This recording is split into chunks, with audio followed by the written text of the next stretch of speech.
Hello and welcome to North Country Matters. My name is Donna Seymour. I'm a member of the St. Lawrence County branch of the American Association of University of Women, one of the civic partners for this show.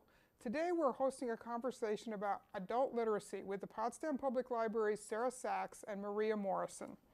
Well, Sarah, welcome back to North Country Matters. Maria, welcome for the first time. Thank you. Sarah is the Public Services Manager, and Maria is the Literacy Program Coordinator at the Potsdam Public Library. Last fall, Sarah, you and Rebecca Donnelly from Norwood were in, and you came and talked to us about early literacy programming in libraries, but today we're going to focus on adult literacy services. So let's give a little bit of background, Sarah. Can you describe for us the role that the Potsdam Public Library has played in helping to provide literacy services up to this point, because we're kind of hitting a change point. Things are going to be a little different. That is true. Well, just over 10 years ago, we didn't really have adult literacy in our county. And my late director, Pat Musanti, and I got a little curious about that. We had some literacy books. We wondered what we might do about that. And through a series of really nice events, we were able to get some money, drum up some interest, and ultimately partner with Literacy of Northern New York out of Watertown. So we became the St. Lawrence County branch of that underneath their oversight. And the library has been a host to adult literacy in St. Lawrence County since a little before 2006. Okay, and it's important to note, I think, that the literacy services that you oversaw, although you are headquartered in Potsdam, you actually provided services all throughout the whole county, correct? That is true. Yeah. If we have students that are, in Governor or Ogdensburg, in Messina, the coordinator actually recruits tutors from those areas, and the services actually, you're right, reach throughout the whole county. Okay, and the way it worked when you recruited tutors, did they use the libraries in those communities, or did they use other facilities to do the actual tutoring in? Both. Okay. When we first started, we actually put collections of adult literacy tutoring materials in 4 or 5 libraries throughout the county. We had funding for that. And officially, the way adult literacy tutoring works, we don't go to people's homes. So it's always done in a public place, often libraries, but perhaps other agencies as well. Okay, and I think the other thing I'd like to have you talk a little bit about is that Potsdam Public Library did this for free. This was, you coordinated things, you offered, you were hosted it, but there was no charge from the library for those services, correct? That is true. The literacy office has been housed in our library since 2006. So no rent, no utilities. They had their own equipment. Part of your public service. Absolutely, absolutely, Okay. and we were happy to do so. So Maria, will you talk to us a little bit about what functional literacy is and what that means to a person in the 21st century?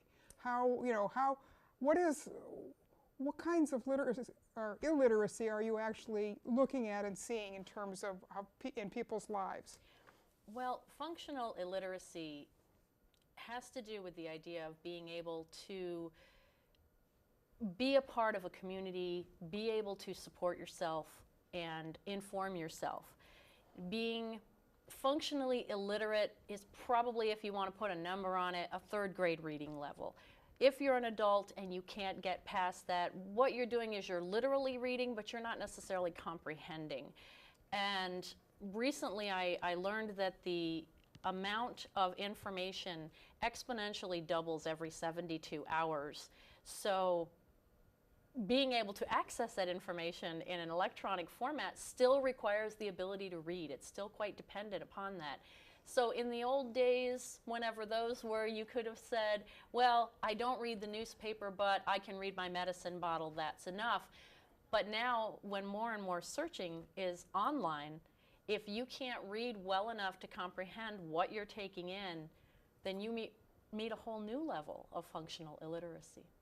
And it isn't just things like that, because, for example, so many of the services that we access through government is now in an online basis. You don't get a paper copy Absolutely. of a form. You have to be able to do that. So, you not only have to be able to read and understand, but you have to have that familiarity with those online skills as well, don't you? Absolutely, and you have online applications. Many businesses have gone to online applications. If you're not able to read and also not able to computer function, then you're slipping farther and farther behind at a faster and faster rate. Right, right. So let's talk a little bit about what the literacy rates are here in St. Lawrence County. What do the statistics tell us about the folks who live here? Statistics say 17% of St. Lawrence County. That's about 1 in 5. I think it might be even a little higher than that, depending on what you consider a functional level of literacy. To me, if you read for pleasure, you're literate. If you read only because you have to, I would call that personally a functionally illiterate situation. Do we have any sense of where people fall in an age range in terms of, do you see any particular age group as having more difficulty with reading than another, or is it spread fairly uniformly throughout our population? Most of the students that would come to Literacy of Northern New York when I served as the program manager there were talking between 20s and 40s. But we certainly have had World War II veterans who have come to us who they left school to join the Army, and they didn't finish that degree or that high school diploma and go back. So now it's something they want. As a 72-year-old, I want to have the satisfaction of being able to do this. We went as young as 16, out of school 16 and up, with the assumption under Literacy of Northern New York's idea that if you were in school, you were getting the services that you needed. Okay, all right. Well, that gives us a kind of a picture then of where the service in need of service population is. So at the end of August, the Literacy of Northern New York folks closed the only St. Lawrence County office they had, which was at the Potsdam Public Library, which effectively ended the volunteer coordination of services, correct? So, and at that time you were doing the coordination of those services, correct? And you had, according to what I read in the paper, between 50 and 60 students that you were managing their cases, is that correct? That's off and on correct. Okay. In the summertime it was lower because the college students really step up as literacy tutors. Okay. So when they would go home in the summertime, there would be less people being serviced. But when they come back, if they come back, they're right back in as soon as school has started. As soon as they're back in August, they're ready to start up again. Sure. So the potential of serving between 40 and 50 people, I think the 60 number is probably the entire time that I've been within the program. So we've had people come in and go out. We have had 6 people successfully take their HSE, which is the old GED, and pass it and get their high school equivalency, which is really exciting for a program. So is that kind of the standard which you try to get people to where they can pass that? Depending on their goals, yes. Okay. And there are many of the basic learners who speak English as their first language. That is their basic goal. I want to get my GED. I want to get my high school equivalency. With our ESL learners, many of them come from another country with a degree in hand. So they're really looking for conversation. They want someone to help them navigate the North Country, which may be quite different from Morocco. I'm going to guess that's correct. So, Sarah, the office closes. What happened next? How did the library and the community respond to that closure and come up with a plan? Because you do have a plan. We do, and I'll tell you, it was a very exciting time a few weeks ago, both in a positive way and a negative way. We were initially quite shocked, but with the help of our local news agencies, we were able to get the word out that this event had happened, and people started coming out of the woodwork, both personally to us, on Facebook. A lot of people were suddenly very newly interested in the fact that we had literacy and then we didn't. So out of adversity came opportunity. It did, and if you look at our program the way it was, there are a lot of things about hosting it in a library that make it not too hard to just keep it going. We already have the physical space. We have the books and other materials Much of that is coming out of our regular adult collection and development. So we had support in that area. We had technology. We could just move her over onto our computer system, over onto our phone system, which is something that we've done in the process. And we knew we had a little bit of money. Maria has actually reduced her hours down to 10 hours a week to support literacy. And I felt that that perhaps was a handleable number. So we made a proposal to our library board to take Maria on for 10 hours a week. And today is actually, we're in her 4th week of work at the Potsdam Library. She's officially on our team. And we now have our own literacy program. And really, that's a function of the flexibility that you have as a library, because you have a dedicated source of funding through your tax base. And for a lot of public libraries who have to rely on small bits of money here and there and a bunch of different ways, they don't have that kind of flexibility, so that when something like this happens for you, you can actually respond in a very coordinated way, in practically a seamless way, because really the program didn't stop for very long, did it? No, it didn't. And in addition, I, as a literacy practitioner myself, was not really satisfied just to take on adult literacy. We've got other programs going on in the library that one would describe as literacy. Everything that I do for kids and teens is a literacy-based program. Through our computing center, we have a digital literacy program. People are doing everything from, learning how to use the computer for the first time, to getting job help, to coming in and doing online job applications, that kind of thing. The rest of the folks in the library, we're also providing that kind of support. So we, with the nice guidance of our new director, Annie Chase, have created an overarching literacy department that includes all 3 of those areas: adult literacy, children's literacy, and digital literacy. And we're finding already that the edges are starting to bleed, which is exactly what we want. We want to be able to serve young people that maybe need some extra support, and they're still in school and they're not 16. And we've already had a scenario like that in the past couple of weeks. We've also had some of the Clarkson students who work for us in our computer center have come up with things that they want to do for kids. They want to maybe bring some of the robotics in, and I've asked them if they would do Minecraft and some extra coding than we've been doing already. I know you and I have worked on that's right. that project. So the edges have just been bleeding. And it becomes more comprehensive, doesn't it? All the way across the board. I've actually discovered a couple of moms who attend infant story time who now are interested in helping out with ESL, both for kids and for adults. So it's really kind of exciting.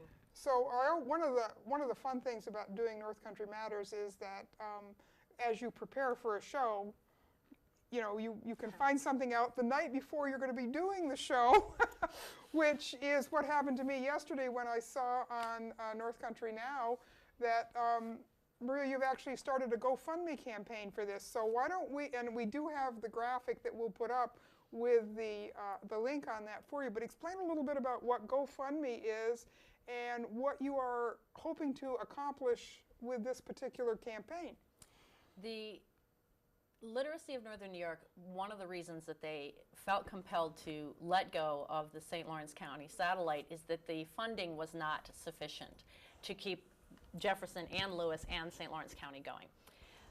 The GoFundMe site, and most people are very familiar with it, when I did a fundraiser for Literacy of Northern New York a few months ago, the questions kept coming up. Why don't you have a GoFundMe? Why don't you have a place where I can just go online and put money in at my convenience so that I don't have to remember to write a check and send it? I can just put it on my card and you will have it.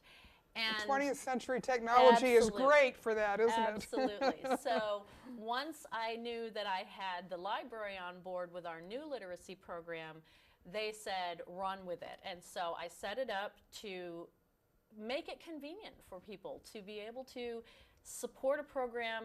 This will enable us to buy supplies, to purchase testing, so that our students, when they come in, all students are given an initial analysis test to see where they are, because there's no point in starting you on this is A, this is B if you already know how to do that.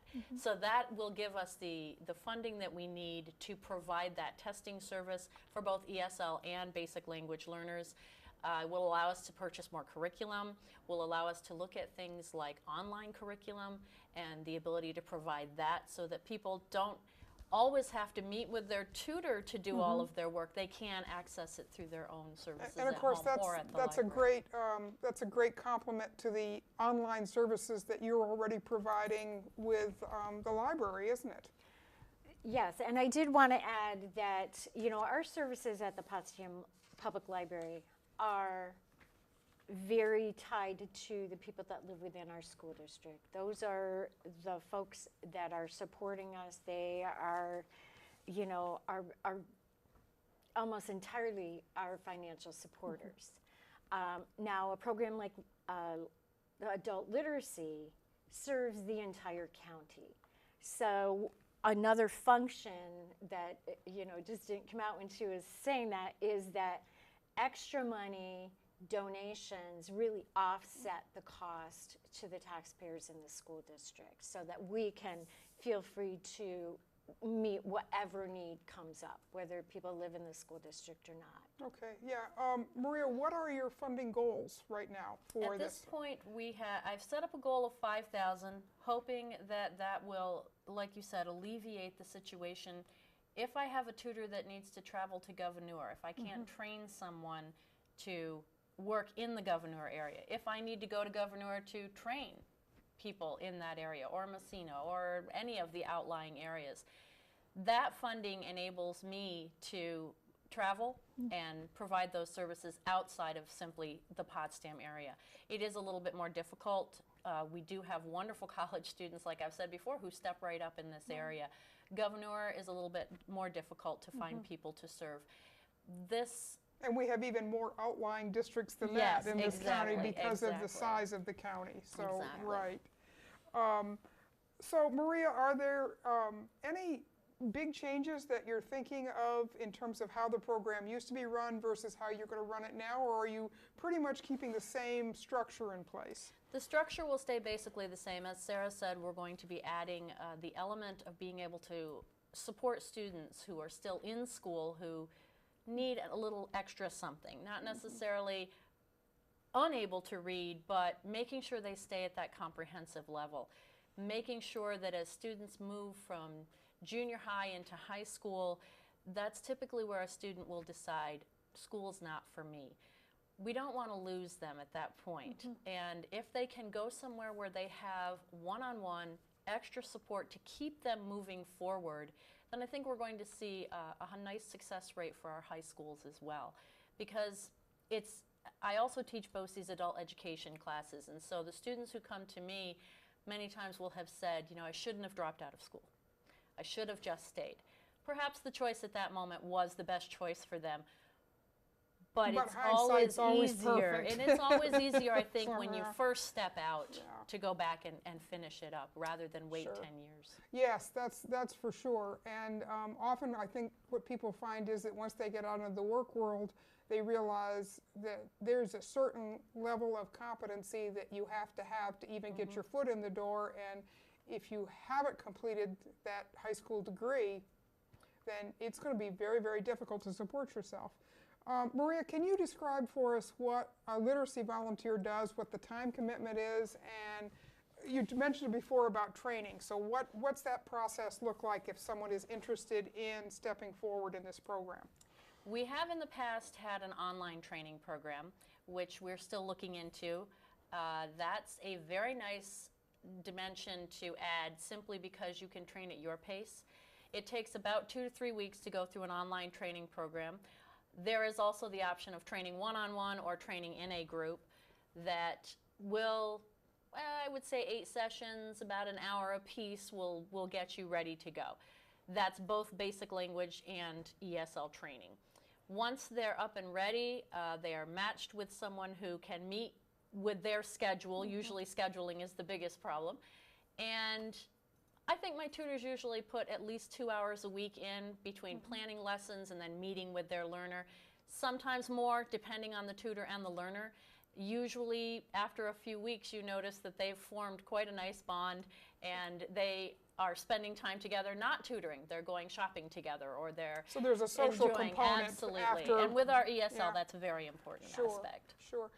So overall, if someone says, I'd like to be a literacy volunteer, what can they expect on a regular basis to be donating for time, do you think, in a week or a month? I would say 2 hours a week. Okay. Yeah. Okay, that's good. And I'm assuming that you're always willing to take volunteers. Absolutely. So do you find it that you have more students than volunteers, or is it a pretty close match right now in terms of the need and the folks stepping up? In the outlying areas, we need more tutors. Okay. We have more learners than tutors available. And it's harder to recruit out there simply because I don't have a college to tap into. Right. Canton is great. Potsdam is fabulous. Governor, Messina, a little bit harder to find people. So something like your show will be very helpful Right. to finding people that are willing to step up and Good. spend that couple Good. hours a So, week. so that's good to know. Sarah, so what's ahead for the library in terms of continuing to support this program? What do you need, and what can the community do to help make sure that this goes forward on a countywide basis? Well, one of the things is simply volunteer. It doesn't have to be a tutor, but if people are interested, I know in particular right now, I'm looking for somebody to pitch in to teach an after-school ESL support class for elementary students. So I'm finding every day somebody that I didn't know had a very specialized skill set that they're telling me about because this has come to the forefront. So really, any way that community members can pitch in like that, if people are so moved, they could go to her GoFundMe site. And yeah, really You never turn down money. No. And we will be putting the Shelfie program back in place as well, which means that it would be nice to have someone to support carrying the books to the Shelfies and restocking them for me. Okay, explain what the Shelfies are just for folks who aren't familiar with Right. that term. Back in earlier this year, I set up Shelfies, which are shelves of books that are provided by various libraries for free so that people can get a book wherever they are. It's wonderful to be able to go to the library, but you can't always get there. If you're sitting at Monroe Muffler, which sponsors one of our Shelfies, there are free books there. If you want a book, take a book. You don't have to worry. So it's along the same these lines as little the little libraries, library, yes, right, only it's right. where the people are. And it's So a countywide program? countywide, yes. Okay. We have 50 people, 50 different businesses that are sponsoring Shelfies for us. And so. I'm assuming that you're always willing to take in more sponsors. So what Yes, is we are. what is the business sponsor responsible for? The business sponsor needs to provide a space for me to put a little shelf that'll hold about 20 books. And I will restock. If they need more books, they give me a call. There's no monetary investment for them at all. The books are provided by Friends of the Potsdam Library, Friends of the Messina Library. I have private donors and my own bookshelves that need to be cleaned out. And all of the books have a little tag in them. Currently they're tagged with Literacy of Northern New York if you see it, but in the future they'll be tagged with our program information, which gives you a very quiet way of if you need extra help or you know someone who needs help with literacy, then you can contact us, and it's nice and private and quiet. Right, and the Shelfies, I'm assuming, are a broad range of types of books and Yes. ages of books, so that if you're in there with your 5-year-old, you'll each find something to read. Absolutely. Okay, that's Absolutely. great. That's great. So I appreciate you both coming in.